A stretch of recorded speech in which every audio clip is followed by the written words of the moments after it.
Have you ever thought about what it took to build the unsinkable Titanic? Imagine this. The year is 1911, and the world is watching as the largest moving object ever built by man is launched from the Harland and Wolff shipyard in Belfast. The ship's name? The Titanic.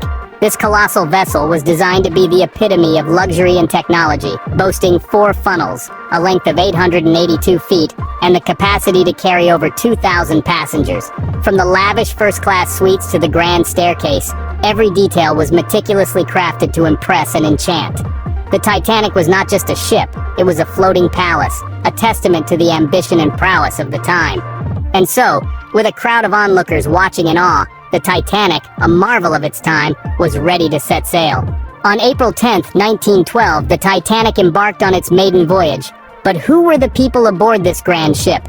Aboard the Titanic were a microcosm of the early 20th century society.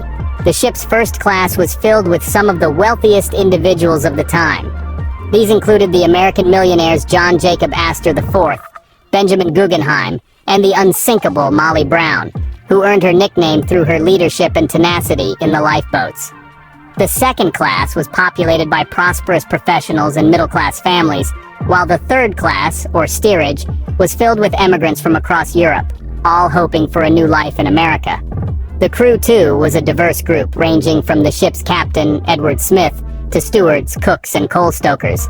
Together, they formed a floating city of over 2,000 people. Little did these passengers and crew know that they were sailing into the pages of history. On the night of April 14th, just 4 days into the voyage, disaster struck. But what really happened? The Titanic, with its state-of-the-art navigation system, was cruising at a brisk pace.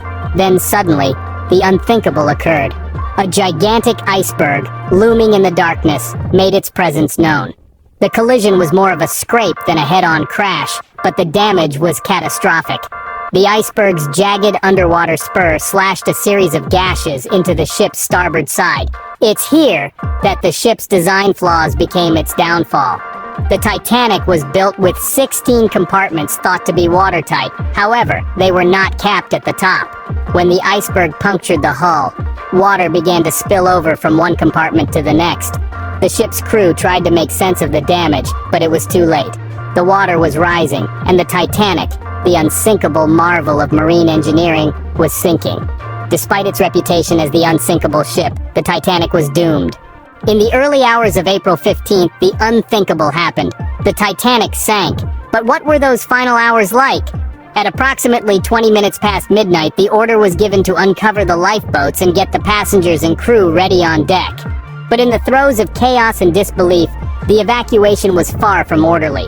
There were 20 lifeboats aboard the Titanic, insufficient to carry the over 2,200 souls on the ship. The first lifeboat launched, Lifeboat 7, had a capacity of 65, but it left the ship with only 28 aboard. This was a tragic pattern that repeated itself, with many lifeboats launched far below their capacity.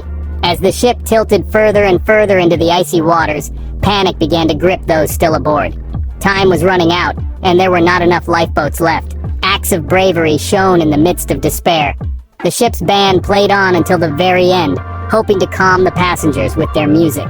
Then there were the wireless radio operators, Jack Phillips and Harold Bride, who sent distress signals until the power finally failed.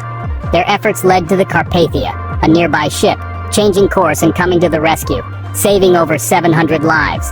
As the final lifeboat was launched, over 1,500 people were still on the Titanic. The ship's stern rose high into the air before it finally slipped below the surface. The icy waters of the Atlantic claimed the lives of those who were left. The sinking of the Titanic was a tragedy of monumental proportions. It was a disaster that shook the world and led to significant changes in maritime laws. In less than 3 hours, the Titanic was lost to the depths of the Atlantic, taking over 1,500 souls with it. The Titanic has left an indelible mark on history, but why does it still captivate us over a century later? The answer to that question lies partly in the mystery that surrounded the ship's final resting place for over 70 years. It wasn't until 1985 that a joint American-French expedition finally discovered the wreck, lying 2.5 miles beneath the surface of the North Atlantic. Since then, ongoing research has shed light on the disaster, revealing fascinating details about the ship and its final hours. The Titanic has also left a lasting impact on our culture. It's a story that has been told and retold in countless books, films, and documentaries, each offering a new perspective on the tragedy.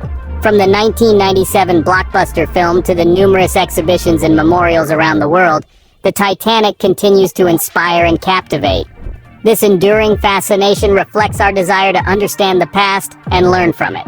The Titanic disaster was a watershed moment in maritime history, leading to significant changes in safety regulations. It was a stark reminder of the limits of human ambition, the dangers of complacency, and the power of nature.